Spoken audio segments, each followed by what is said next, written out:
and the All Indiana Podcast Network. This is the News 8 Daily 8 Podcast, a Wish TV News 8 update. Hello, I'm Jeremy Jenkins, and this is your News 8 Daily 8 Podcast for Friday, April 11th. We begin on Indy's near South Side, where we are working to learn the name of the person killed on a bicycle. The crash involving the bike and a motorcycle happened around 5 yesterday evening near East Troy Avenue, just east of I-65. Investigators say the person on the bicycle died at a hospital, while the person on the motorcycle was stable. The group Indy Pedestrian Safety Crisis says it's the second death of a bicyclist on the streets of Indianapolis this year. At the state capitol, the House has approved a major rewrite of a plan to provide property tax relief, sending the plan back to the Senate. Governor Braun's signature issue has gone through 3 revisions now. News 8's government reporter Garrett Bergquist explains. House Speaker Todd Houston says up to 2/3 of homeowners would save money under the proposal. The idea that this is a bait and switch is comical, would be the best way I could describe that. And you can be in support of 2 things at one time. You can be in support of the taxpayer and be supportive of local communities. But you have to have some expectations. The current version would let homeowners claim a tax credit of up to 10% of their total tax bill, or $300. The House passed it on a party line vote around midday. It also expands the exemption for business personal property taxes. In return, most local government units would lose at least some revenue. Hamilton Southeastern schools would lose nearly $27 million over the next 3 years, compared to what they would have received under the current system. IPS would lose about $14 million. Some districts would gain revenue. It's a tax hike. It's a tax hike on all of us here within the state of Indiana. Your income rate goes up 2.9%, and now cities and towns can tax you too. Democrats say local governments would be forced to raise local income tax rates to make up the difference. That would hit both homeowners and renters. Over here on the left hand, you're saying we're going to give you this tax break, but you're forcing local income taxes at the government level to provide the services that people need in regards to fire, police, and schools, or whoever, and now you don't have it. So you have to raise that to provide the services that people expect they have out of their property taxes. Houston says there's no guarantee that would happen. If local government wants to go out and raise a tax, then they can go out and convince their community that's what makes sense. But, for our role in this, which is to create a better property tax system, more transparent to Hoosiers, provide more relief to Hoosiers, I think we hit a home run. Governor Mike Braun says he's already heard from people who are worried about the local income tax issue.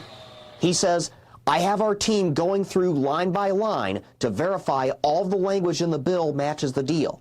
If we find errors or it doesn't do what I agreed to, then I am confident the House and Senate will make needed edits to honor the deal before I allow it to become law. At the State House, I'm Garrett Bergquist for Wish TV. WishTV.com or follow us on Facebook for updates. At the state Senate, Republicans have scrapped a plan to offer universal school choice vouchers. It's part of the budget package a Senate committee approved yesterday. Governor Braun had called for universal vouchers during his campaign. But one Democratic lawmaker doesn't believe the budget has room to fund the vouchers. It only makes sense. We are fiscally constrained. We don't truly, if anyone says they really feel positive about what's going on in Washington right now, I would really challenge you. I'd like to hear more from you. The full Senate still has to vote on the spending plan before it will likely go to a conference committee and to reconcile with the House's version.